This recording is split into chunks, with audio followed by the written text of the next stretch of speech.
સરથાણામાં બેફામ બનેલા લૂંટારુઓએ એક જ દિવસમાં 2 સ્થળે મચાવ્યો આતંક. પોલીસે 4 આરોપીઓની કરી ધરપકડ. સુરત શહેરના સરથાણા પોલીસ મથકની હદમાં કાયદો અને વ્યવસ્થાની સ્થિતિ કથળી હોય તેમ એક જ દિવસમાં લૂંટના 2 સનસનીખેજ બનાવો બનતા સમગ્ર પંથકમાં ફફડાટ વ્યાપી ગયો છે.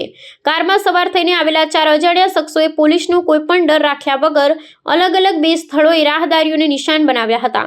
લૂંટારુઓએ હથિયારના જોરે નિર્દોષ નાગરિકો પાસેથી રોકડ રકમ અને સોના ચાંદીના કિંમતી દાગીનાની લૂંટ ચલાવી પલાયન થઈ ગયા હતા. જો કે ઘટનાની ગંભીરતાને ધ્યાને લઈ કાર્યરત થયેલી સરથાણા પોલીસે ગણતરીના કલાકોમાં જ 4 આરોપીઓને દબોચી લીધા છે.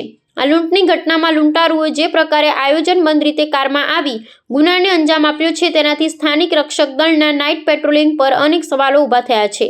લૂંટારુએ પ્રથમ બનાવમાં એક વ્યક્તિ પાસેથી કિંમતી સામાન ઝૂંટવ્યો હતો અને ત્યારબાદ થોડા જ અંતરે બીજા શખ્સને આંતરીને લૂંટ ચલાવી હતી.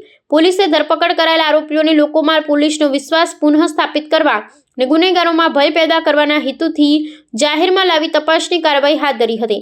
આ કાર્યવાહી દરમિયાન પોલીસે લૂંટમાં વપરાયેલી કાર અને મુદ્દામાલ કબજે કરવાની તજવીજ શરૂ કરી છે.